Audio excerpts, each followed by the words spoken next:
ಸಖಿ one stop ಸೆಂಟರ್ಗೆ ವರ್ಗಾಯಿಸಲಾಗುವುದು. ಪ್ರಧಾನಮಂತ್ರಿ ಮಾತೃವಂದನಾ ಯೋಜನೆ ಮೊದಲ ಪ್ರಸವದ ಬಾಣಂತಿ ಮಹಿಳೆಯರಿಗೆ 5,000 ರೂಪಾಯಿ ಸಹಾಯಧನವನ್ನು ನೀಡಲಾಗುವುದು. ಎರಡನೆಯ ಮಗು ಹೆಣ್ಣು ಮಗು ಆಗಿದ್ದಲ್ಲಿ 6,000 ರೂಗಳನ್ನು ಒಂದೇ ಕಂತಿನಲ್ಲಿ ನೀಡಲಾಗುವುದು. ಮಹಿಳೆಯರು ಮತ್ತು ಮಕ್ಕಳು ಯಾವುದೇ ತೊಂದರೆಗೆ ಒಳಗಾದರೆ ಮಹಿಳಾ ಮತ್ತು ಮಕ್ಕಳ ಸಹಾಯವಾಣಿ 181ಕ್ಕೆ ಕರೆ ಮಾಡಿ. ಶಕ್ತಿ ಸದನ ದೌರ್ಜನ್ಯಕ್ಕೆ ಒಳಗಾದ ಹೆಣ್ಣು ಮಕ್ಕಳಿಗೆ ಸ್ವಧಾರ ಗೃಹದಲ್ಲಿ ಮಹಿಳೆಯರಿಗೆ ತಾತ್ಕಾಲಿಕ ಆಶ್ರಯ, ರಕ್ಷಣೆ ಹಾಗೂ ಪುನರ್ವಸತಿ ಸೌಲಭ್ಯಗಳನ್ನು ನೀಡಲಾಗುವುದು.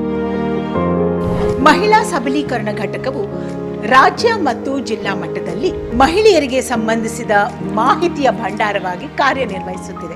ಹೆಚ್ಚಿನ ಮಾಹಿತಿಗಾಗಿ ಸಂಪರ್ಕಿಸಬೇಕಾದ ವಿಳಾಸ: ನಿರ್ದೇಶಕರು, ಮಹಿಳಾ ಮತ್ತು ಮಕ್ಕಳ ಅಭಿವೃದ್ಧಿ ಇಲಾಖೆ, 3ನೇ ಮಹಡಿ, PWD ಕಟ್ಟಡ, ಆನಂದರಾವ್ ವೃತ್ತ, ಬೆಂಗಳೂರು 560009. ದೂರವಾಣಿ ಸಂಖ್ಯೆ 0802222522329.